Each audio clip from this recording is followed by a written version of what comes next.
welcome back to another video. As you can probably tell by what you're staring at, today we're going to be taking a look at the new 2019 Rise of Skywalker Millennium Falcon. And this is the Lego version, and I got it from Valentine's Day from my husband, which is fantastic. I was so not expecting this. It was a huge surprise. Wasn't planning on getting the Millennium Falcon just because it's a pricier set, and so it was definitely a welcome addition to my Lego collection. But I did want to do a review, and with the fact it's going to be a little bit, I guess, unorthodox because I'm going to be holding my phone, which I'm using to record today, just so that we can, make sure that we can get into everything. But anyways, I appreciate you guys tuning in for this Lego video. I know that they are not the most popular on my channel, but I really do enjoy making them, which is why I continue to do so. So anyways, if you stick around for this video, I really, really appreciate it. Thank you so much. But anyways, yeah, so here's the box, just showing it. It's ages 9 plus, set 75257, the Millennium Falcon with 1,351 pieces. And it comes with 7 minifigures if you count Dio. And it took me about 4 hours to build, roughly. And it was a pretty enjoyable build overall.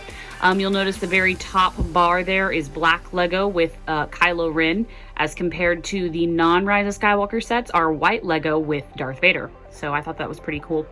The box is pretty big on the back. You do get all the play features and whatnot that come with it. So pretty cool. Let's go ahead and check it out. I do have it on my Millennium Falcon carpet today. So we'll readjust and I will show you the minifigures first and then the Falcon. All right, and here are the minifigures that come in the set. We'll go ahead and start here. We do get a Chewbacca. He's a standard Chewbacca. There's nothing really new about them. I did compare to make sure that I wasn't missing anything with the minifigures that have been previously out in terms of like print change or anything. And Chewbacca is pretty ordinary. He does, however, come with a flick-fire bowcaster, which is pretty cool, but we've seen it before at this point. And it just depends on if you like the flick-fire option because it is bulky. But there's Chewbacca. We get R2-D2 as well, if he counts as a minifigure. He kind of doesn't really fit the standard, but I think Lego counts him. But nothing new with C-3PO, still a silver dome, still holding out for that printing on the back, maybe someday. Don't know why they haven't done it yet, but nothing special about him. And then, of course, we do have our first exclusive figure to this set, which is a really, really good one. It is Old Lando, and I just love the graying aspect of his hair on the front. Or not his hair, just the light makes it look gray. It's actually black. The graying on his beard and on his eyebrows looks really good, and his kind of receding hairline.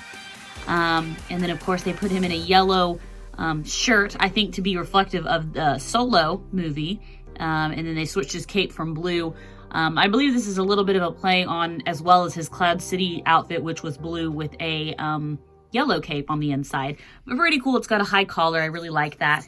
You can tell on the back there. It's just 2 cape pieces, one's flipped upside down and one is smaller. And then he does have a little bit of printing on the back. He does have this simple cane and then this pistol that's printed, I guess it's, oops, it's cast in like a silvery color, and then it's got one of those like tank feet portions on it, if you know what I'm talking about.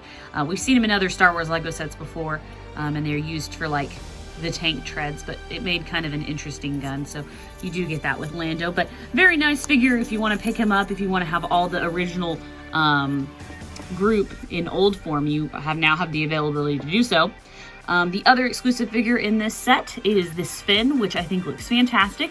Really like the updated hairpiece, and of course I think his outfit looks much, much better in Rise of Skywalker than in the past movies. I feel like they finally got it right. They do give Finn his satchel, which is really nice, and he comes with just a simple gun. I did forget to show Lando's face. Here's his second face here, which is just a afraid face. I'll show Lando real quick. Just covered by his cape. There we go. He's got a serious face going on. And then moving on, we have C-3PO, which I thought might have been different, but he is not different whatsoever from the new C-3POs that are out. There's not a whole lot they could improve upon. One thing that would have been really nice, though, is maybe if they gave a red-eye C-3PO, that way he could be differentiated for Rise of Skywalker. But, yeah, pretty cool nonetheless. And then the other exclusive figure we get is Bulio. He's the spy in the very beginning of the movie who gives the Falcon some information over the First Order, and later you see Kylo Ren slamming his head on the table, which is sad, but he's forever kept in minifigure form here, and his head sculpt is just really cool. A very, very unique alien. That's super nice. I really like the 3 belts on his jumpsuit, and then of course he's got some printing on the back, but a really cool figure. Definitely a cool one. And then this is what they count as the 7th minifigure, if you count it as a 7th minifigure, but it is D-O, and he's super tiny. I wasn't the biggest fan of D-O in the movie. I mean, he's cute, but he doesn't really do anything. Kind of just gets lost. They advertised him kind of bigger than he ended up being, but that's not the first time they've ever done that. But I think he's really cute in Lego form. He's just a single stud like BB-8, only he's thinner, and I really like him. So that's basically the minifigures, guys. Pretty good allotment, in my opinion. You get some really cool exclusives, of course. Some that are exclusive only to Rise of Skywalker. So anyways, let's go ahead and take a look at the Falcon, which is obviously the reason that most people are going to be buying this set. Alright, so here is kind of an outer view of the Falcon, and there are some cool things going on with the 2019 version. So they've done some updates that are different from the old ones. So this is my first ever Falcon, but I did a little bit of research into it. So I will say, if you have other Falcons, it might be worth picking up due to these changes. They basically, a lot of them are to make the Falcon more screen accurate. Obviously, that's what LEGO strives to do every time they make a new model of something they've already made. Just to, you know, hopefully make it to where it is more like the movie, of course. So first of all, just first impressions, I really enjoy the color variation on top of the Falcon. It looks really good to me. I like the light grays and dark grays and the reds and tans. There are a couple sticker pieces up here and here. And then all of these, I call them vents. I'm not sure their official name. I'm sure somebody could tell me. These are all stickers, and those I don't think in general have changed on the Falcon at all. There's a couple sticker pieces here and here for the cannon, or the turret rather, the turret cannon, I don't know. And it looks really good. That has been an update since the last Millennium Falcon that they've done, which I think the most recent one has been the solo one. Yeah, I think so. And that one is quite a bit different in terms of the turret, but I think this one looks really cool. Of course, spins all around. The dish here is pretty similar to ones we've seen in the past. However, it is built pretty sturdy, so you can move it around without it snapping off. I do like that. A couple aesthetic things that really help. They've moved the cockpit back further on the Falcon to give it a more accurate look between these, I guess, fins here. And then another big thing that they have done is on the back, they've changed it. No longer is it the blue tubes. Now they've started using light blue bricks and some gray tubing, and I think it looks really good. I do like that a lot. It gives a really cool look. And then the only other thing that I'm aware of is they've changed the paneling. Overall, the paneling is much, much better, and they've also fixed some gappage, which people complained about in the previous Falcons. And so I do think that that's a win, especially if you were really bothered by that. It might be worth picking up just for that alone so that you don't have gaps. Of course, this ship has landing gear. I'm not really going to be able, I mean, I guess I can flip over the bottom. It's not the easiest thing to do. It's not very pretty, but the landing gear is sturdy, and you can see the bottom cannon that they do build in. Be careful when moving it around, though. You can easily snap off those little turrets.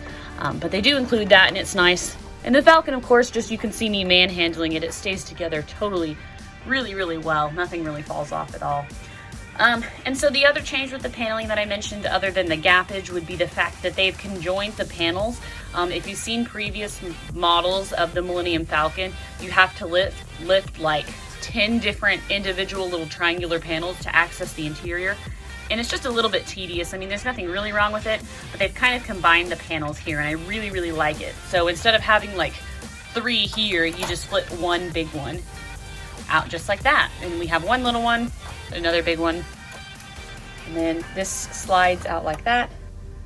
That opens, and that opens. And it's really cool. I think that it's a much better system. They're all very sturdy, and you do like half the amount of panels as before. And so I really like that aspect. Of course, you can see the interior here. We will go with that or into that in just a second. I did want to show, of course, the turret opens and allows you to put a minifigure in it. Not a huge fan of the little setup that they have for it, but you could put like Finn inside. He would just sit in front of this one, and then you could have somebody even in the bottom. Of course, there's no screen. This is supposed to be the window here, which is just, of course, a sticker. So you're not going to be able to really see anybody. oops, as I just yeet it. But it does slide in there and you have the availability to do that. I like that they do include it at least. So there's that option here. So let's go ahead and kind of change camera perspectives so I can get a little bit of a better look on the interior. All right, and here in the corner you can see we've got the really cool hollow chest set, which is obviously like one of the infamous parts of the Millennium Falcon. I like the design of this. It looks more like a booth, just like in the real Falcon. And then the backs of these chairs are stickers, and you can set, of course, a minifigure in them.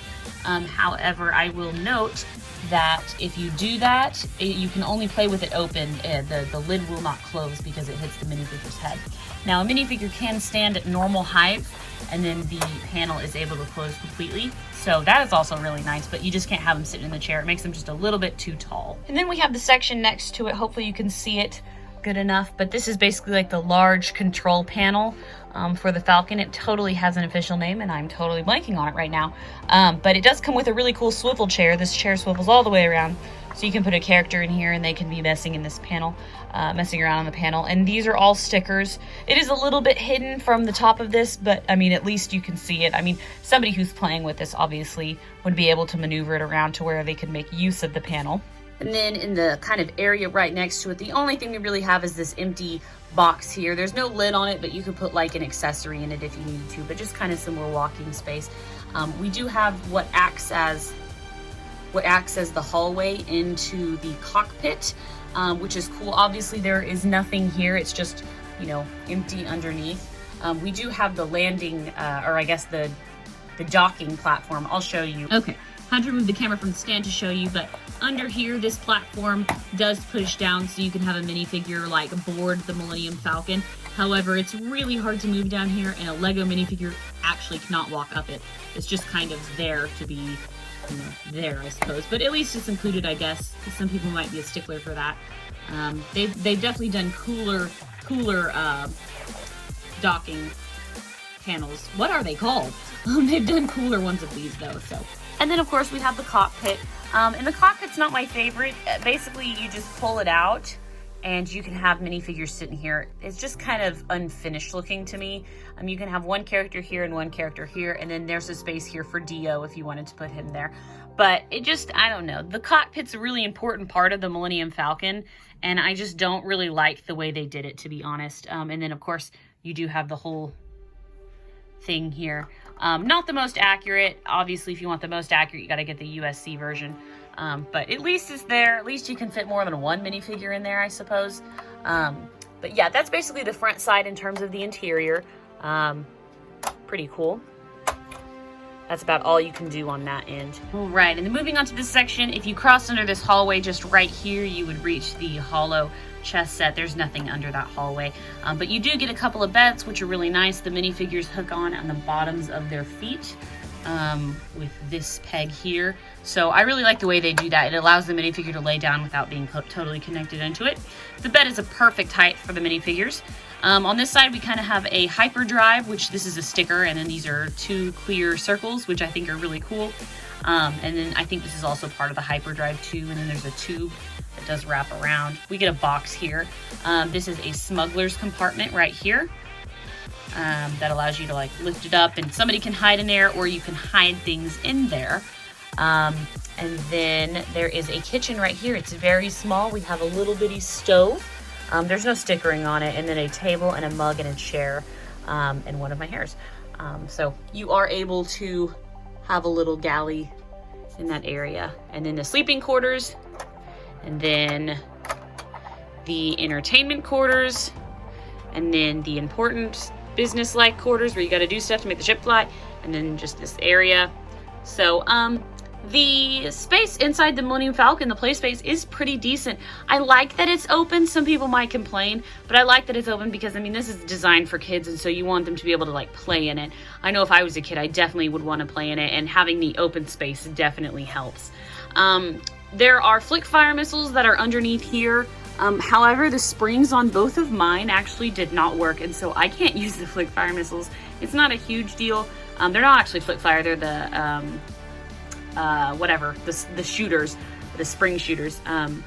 But overall, it's a really, really cool set. I mean, I obviously got this to display on a shelf, and I think it's going to do a fantastic job.